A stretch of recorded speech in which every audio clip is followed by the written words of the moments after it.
expectation to declare the reign of the Lord our God.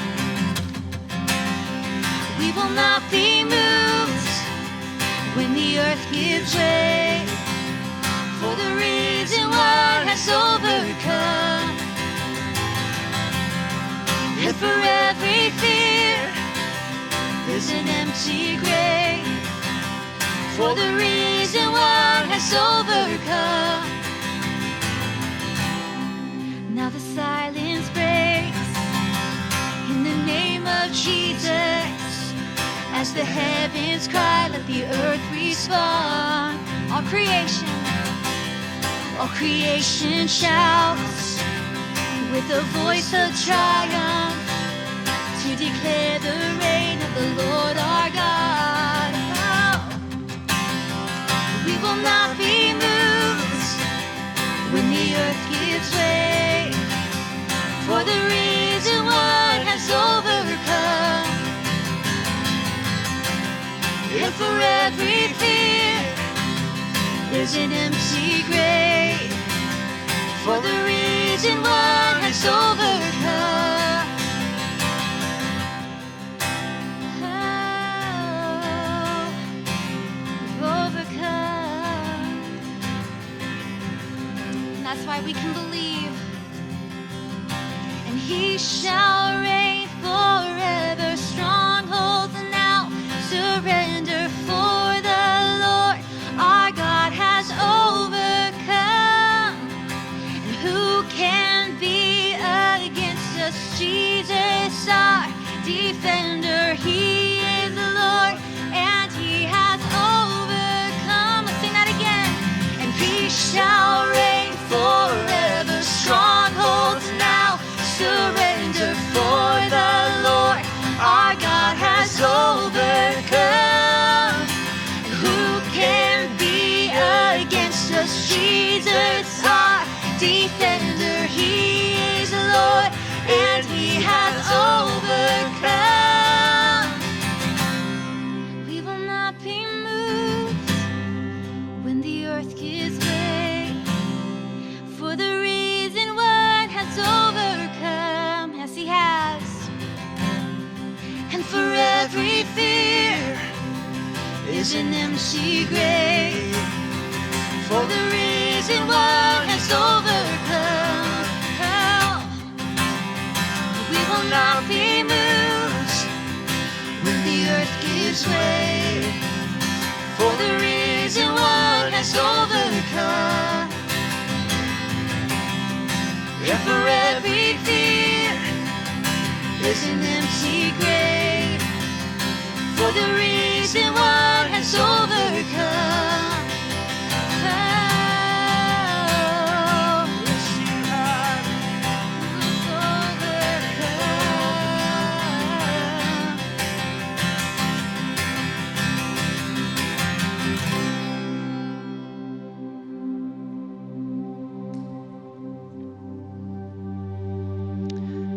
Philippians 2, verses 1 through 11 says this. So if there is any encouragement in Christ, any comfort from love, any participation in the Spirit, any affection and sympathy, complete my joy by being of the same mind, having the same love, being in full accord and of one mind. Do nothing from selfish ambition or conceit, but in humility count others more significant than yourselves. Let each of you look not only to his own interests, but also to the interest of others. Have this in mind among yourselves, which is yours in Christ Jesus, who, though he was in the form of God, did not count equality with God as a thing to be grasped, but he emptied himself by taking the form of a servant, being born in the likeness of men, and being found in human form, he humbled himself by becoming obedient to the point of death, even death on a cross. Therefore God has highly exalted him and bestowed on him the name that is above every other name, so that at the name of Jesus every knee will bow, in heaven and on earth and under the earth, and every tongue will confess that Jesus Christ is Lord, to the glory of God the Father. So pray with me this morning as we continue to worship God. We recognize your greatness. We recognize your name this morning, God, that you are above every other name. You are in the highest place of honor, God. So we give you our attention this morning. We give you our heart this morning, God. We give you our worship. We want to lift your name high together.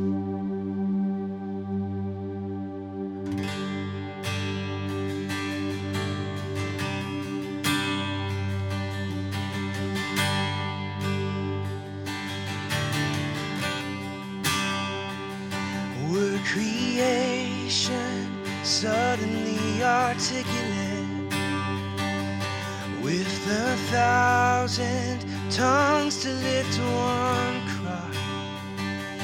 Then from north to south and east to west, we'd hear Christ be magnified.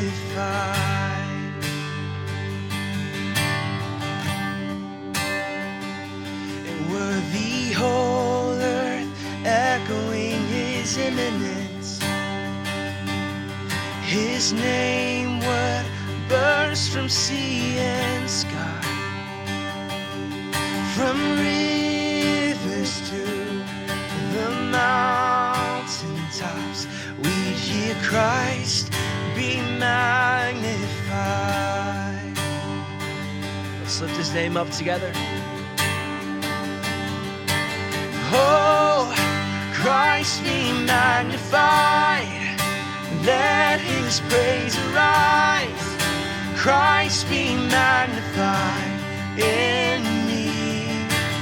Oh, Christ be magnified from the altar of my life.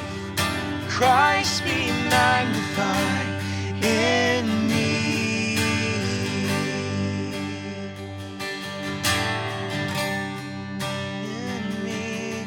Magnify you, Jesus. When every creature finds its inmost melody, and every human heart its native cry, oh, then one enraptured hymn of praise we sing, Christ be magnified.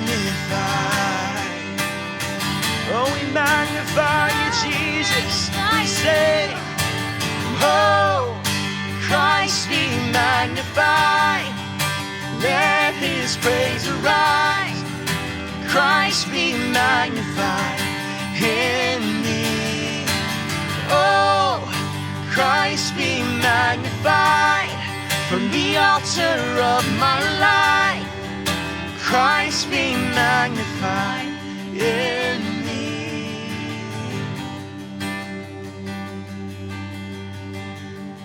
Be magnified in me, Jesus.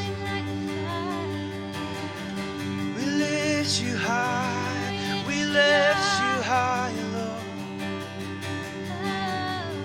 We worship you alone.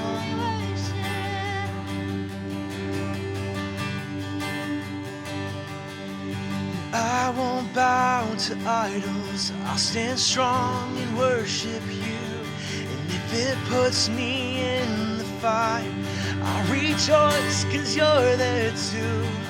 I won't be formed by feelings, I hold fast to what is true. And if the cross brings transformation, then I'll be crucified with you.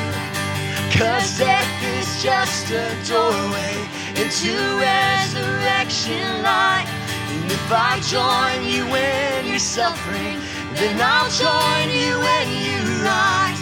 And when you return with glory, with all the angels and the saints, my heart will still be singing, my song will be the same. Oh, Christ be magnified, let his praise arise. Christ be magnified.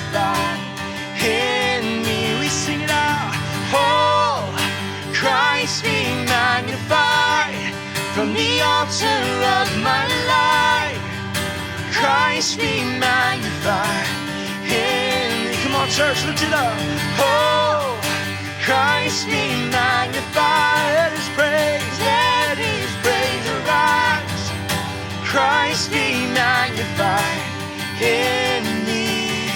And oh, Christ be magnified from the altar of my life. Christ be magnified in me.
Working in this place, I worship you.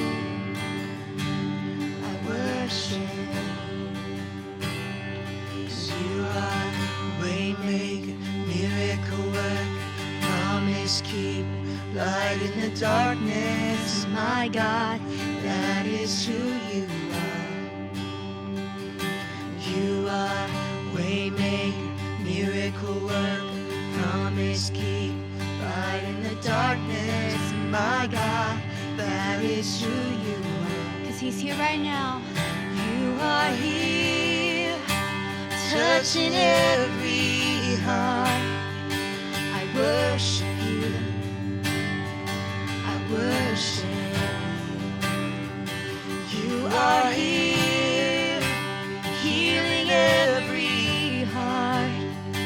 I worship you. I worship. Turning lives around. You are here, turning lives around. I worship you. I worship. You are here, mending every heart. I worship you. I worship you. And you are waymaker, miracle work, promise keep, light in the darkness. My God, that is who you are.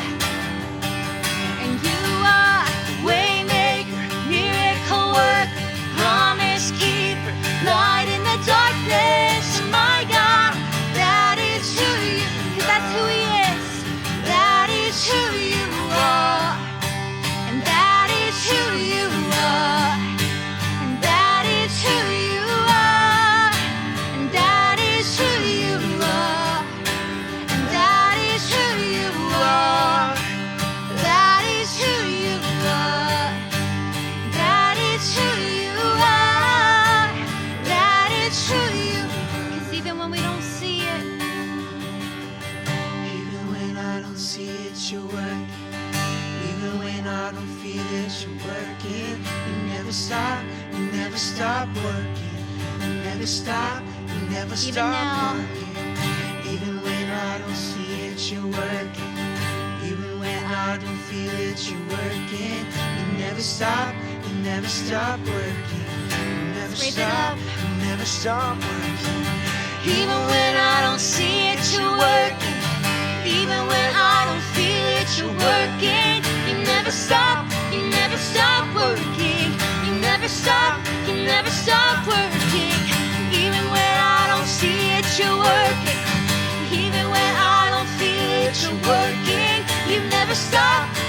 stop working. You never stop working. Waymaker, miracle worker, promise keeper, light in the darkness. My God, that is who you are, how you are. Waymaker, miracle worker, promise keeper, light in the darkness. My God, that is who you are. We can declare this, and that is who you are. That is who you are. That is who you are. That is who you are. That is who you are. That is who you are. That is who you are. That is who you are.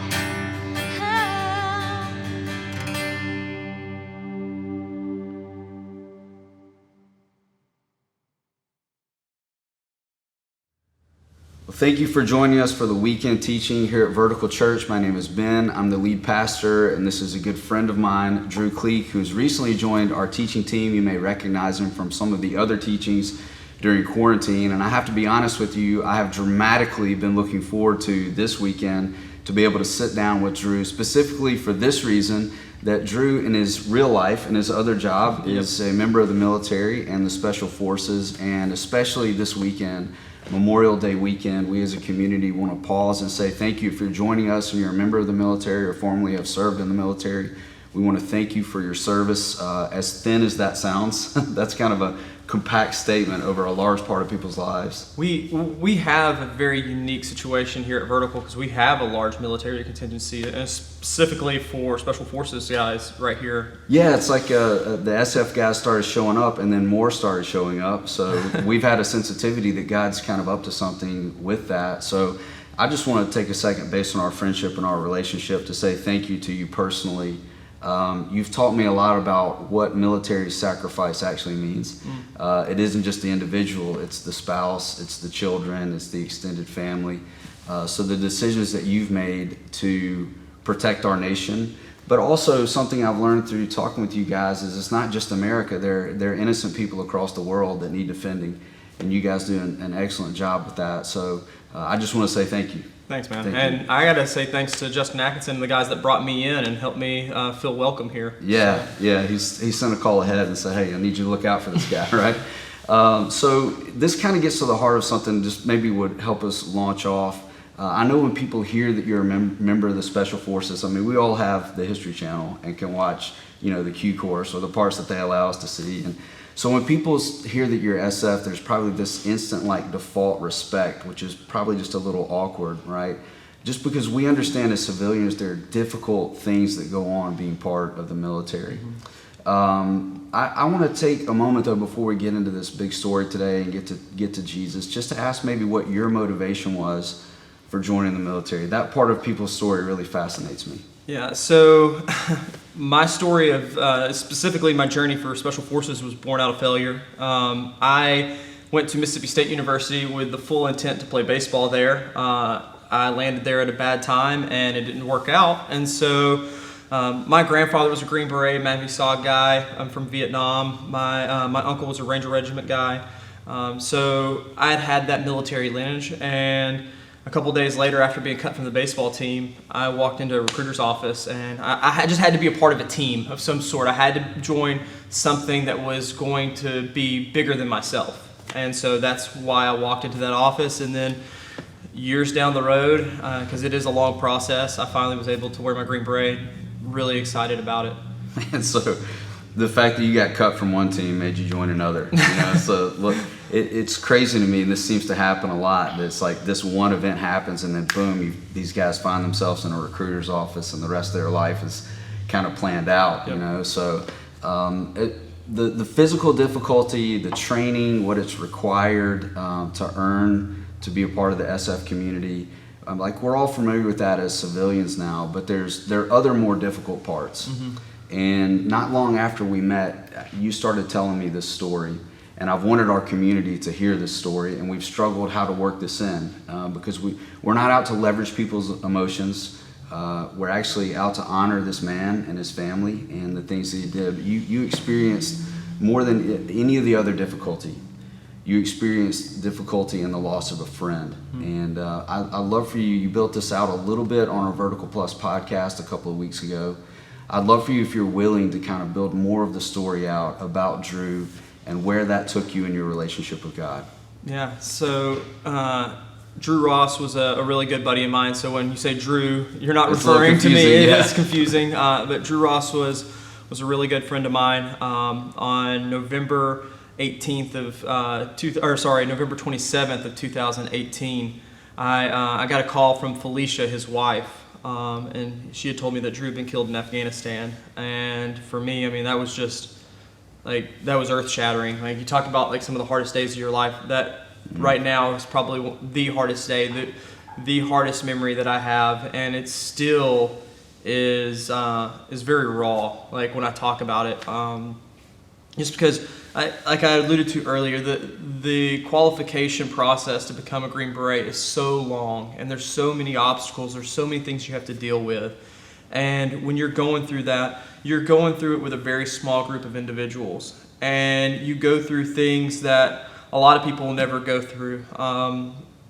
After we had talked on the podcast a little bit, and as I've been thinking about Drew, running up to Memorial Day, and you run through the memories with this guy, and the difficulties and the challenges that you overcame together, because everything's done as a team. Like I said, I was part of, I joined Special Forces organization and the regiment to be a part of something bigger than myself, to be a part of a team. And so everything that I did, my success to this point now, was rested on the shoulders of other men. And Drew was one of those guys. I mean, I met him the very first day that I signed in at Fort Bragg, and we almost every single training event, we're in the same small group.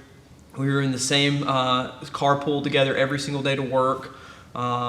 He was there when my daughter was born premature, and my wife had to be rushed into the hospital. His wife sat with my kids. I was there, and I officiated his wedding. Guys, you guys were tight. I mean, super tight. So when I had heard that he had been killed, just everything just seemed to stop. You don't ever prepare for that, especially in our organization. We all have this idea that what we do is dangerous, but it's never supposed to happen to the guys that you know, because they're the best. Drew, out of our group of individuals, was top tier in everything. He was organized, he was efficient, he was in shape, and he excelled in everything we did. So I would never have thought when Drew was leaving for Afghanistan that he would never come back. And when he didn't, it was just, it really just changed the trajectory of where I was as a person, and a lot of the questions I had in my faith as well. So part of your training convinces you over time of this invincibility. And then you see guys that even within this training kind of are cut above the rest. He was one of those guys. Yeah. So you get this call, as you described, sitting at your kitchen table, and then a couple of more difficult days ensued after that. Just so we can take our community to the place where you were emotionally, I want to push you just a little bit further, if that's okay. Yeah. A difficult day where you showed up at the airport to receive Drew back from overseas.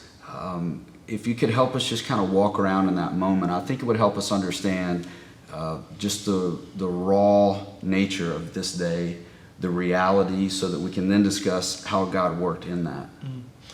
So when a service member gets killed overseas, it's not just we just move them from the combat zone and then bring them straight over. There's this process, there's all these things. So the days immediately following Drew's passing, and I'm sitting with Felicia, and I'm talking to the family, and they're trying to get all the details organized, and they're trying to get everything worked out. And then on the military side, there's escorts and specific things that have to be done. Everything was just, I remember the immediate days following were just so busy, so packed with just trying to arrange everything, right? And then things just seemed to slow down really quickly. Myself and a guy named Cody Trevelyan, another really good friend of Drew's, who's also in the Q course with us, we got asked to go and meet the body at Dover. And so we got in a truck, and I remember that drive very vividly. I mean, it's a pretty long drive from Fort Bragg, North Carolina, and as we're driving, I just remember like we talked about stories of Drew, reminisced. We finally got to slow down and really like think of like who he was as a person. And it wasn't until we actually were pulling him off of the aircraft, and Mike Tovo, another friend who had flown over from Europe with him, because Mike was stationed in Germany, got off the bird with Drew and stuff. Like that's when like the reality and the heaviness really just started setting in, the sadness, because immediately when I got the call from Felicia, it was shock, and it was okay, move into action. Like, what can I do for the family? Let's get food prepared. Let's start getting all the arrangements done. And then like the emotional impact really set in when we pulled Drew off the aircraft, and I was like, this is final. Like, I mean, the vice president's saying out there's all these people that are out there. It was just it was extremely difficult. Yeah. Well, I can't imagine, and I would never disrespect the military community by saying I know exactly what that feels like, but I do recognize in your story a feeling that I've had, and I would assume that the people who are watching have had as well. It just feels very disorienting to be trapped in a circumstance that you never wanted, and that you didn't think actually was even possible.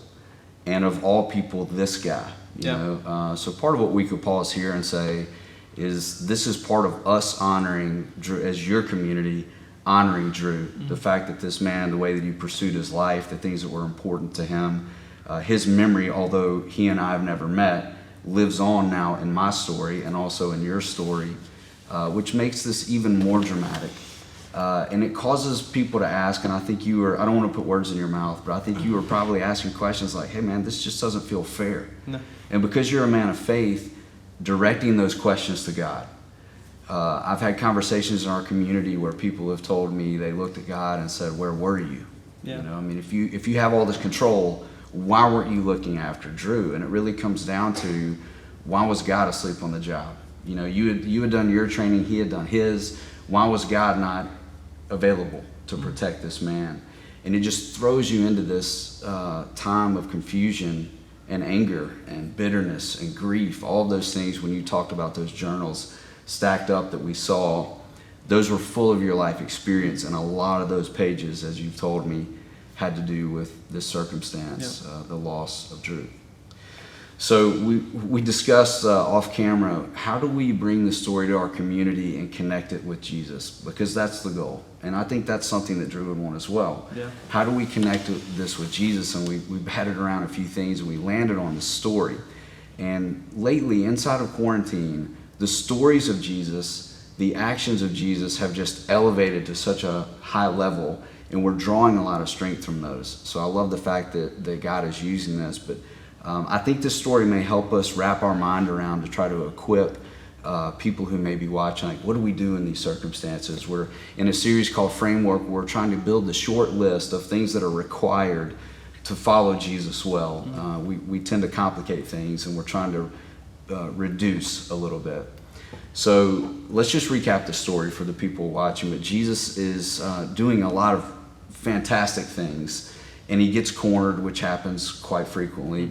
This story is out of Matthew chapter 20, and he starts to tell the story. He introduces it by saying, if God were in charge, which is kind of a funny statement, because God is in charge, this is how things would go. And he tells a story about a vineyard, which the people that were listening would immediately understand, this is our cash crop. The vineyards that are operating around, this is the most important thing for us. Jesus says, God is like the owner of a vineyard who traveled into town and was looking for laborers for the vineyard. He shows up at 6 a.m. The workday at that time goes from 6 a.m. to 6 p.m. He says God travels in, and he says, the landowner in the story says, I need some laborers. He hires some people out, and they agree to work all day for a day's wage, which is awesome. They're in this place looking for work. Well, the workday at that time was broken up into shifts about 3 hours long. So every time a break happens, the landowner goes back into town looking for more people. So the assumption is he has a very large vineyard. He's looking for more people to work, and he hires people every shift. Then he gets towards the end of the day, 5 p.m., as the Bible recounts it. There's 1 hour left. The landowner goes into town one last trip, says, hey, how come you guys haven't gotten to work yet? The guys say, hey, no one's hired us. We want to work, but no one's hired us. The landowner says, basically in our vernacular. Hop in the truck, let's go to work. So they get to the field and the day's over. Then the foreman on the job there at the vineyard starts to pay everyone. The people at 5 p.m. get in line first. They get their wages. Hold out their hand. They get a day's wage.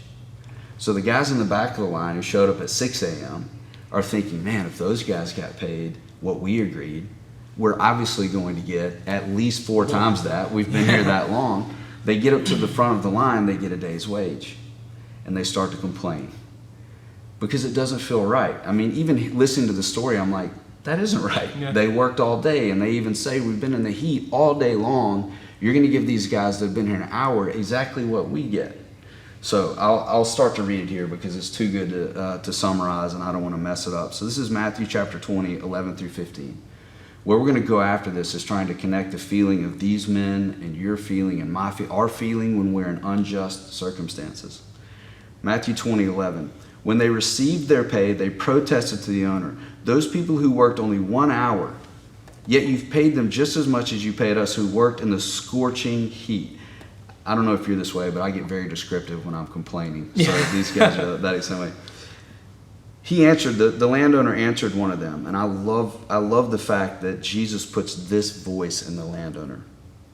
Friend, he meets him graciously.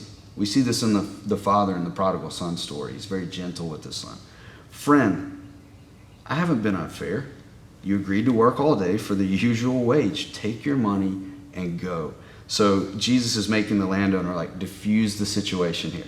Just take your money and go. I wanted to pay this last worker the same as you. It's what I wanted to do. It's not against the law for me to do what I want to do with my money. You shouldn't be jealous because I'm kind to others.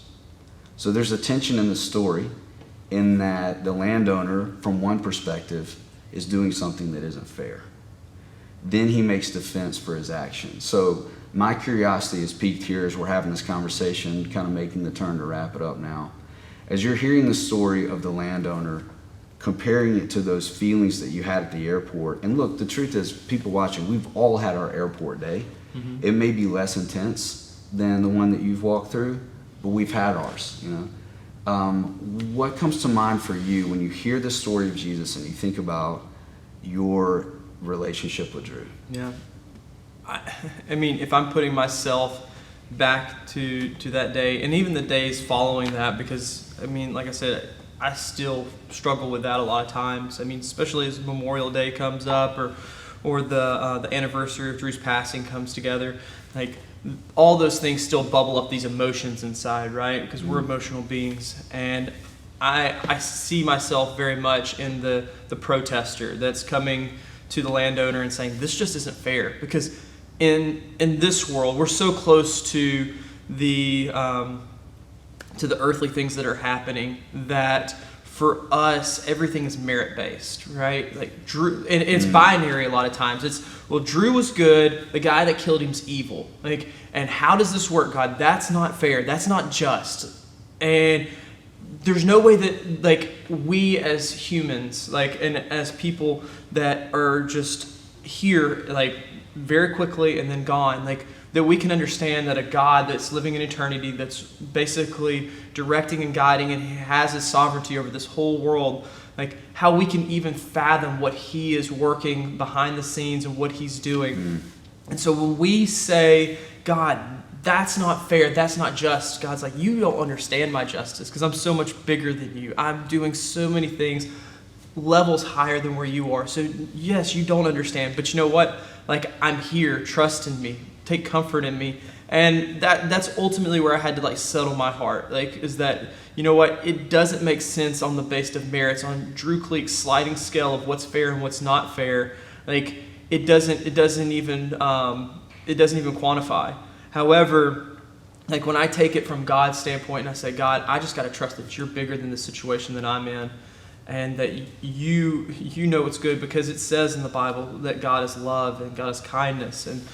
And so when I put my focus towards those things, I know that God's used Drew's life exponentially through this multiplication of a series where people are, like you said, he's part of your legacy, even though you didn't even know him. Right. And so that's something that gives me encouragement as I read this story, as I look back at Drew's life, as I deal with my own life, because it changed me so much in how I look at my own children, I look at my own family, like just the friends and the people that I talked to about Drew and who he was. It is a powerful message, and it's a powerful story that God knew exactly what he was doing when he had Drew. And Drew was special for him, and is still special now, today, in eternity. So yeah, it's very difficult that the people closest to him also paid a price in his loss.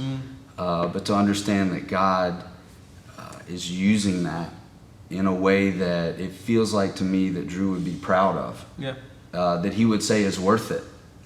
Based on the perspective that he has now.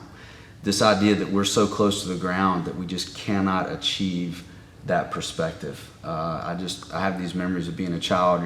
Your dad throws you on his shoulders and you're like, whoa, I've never seen things like this before. And it feels a little bit like that's the trap that we're in. This word that you use, trust, is so clutch in that trust ends up being the salve on the wound of that loss. Yeah.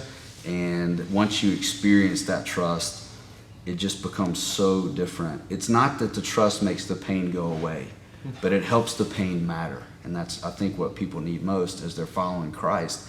When I think about this story briefly, I just think in my own life, what I've got to do is be willing to accept God's provision and also God's decisions. And that's hard for me.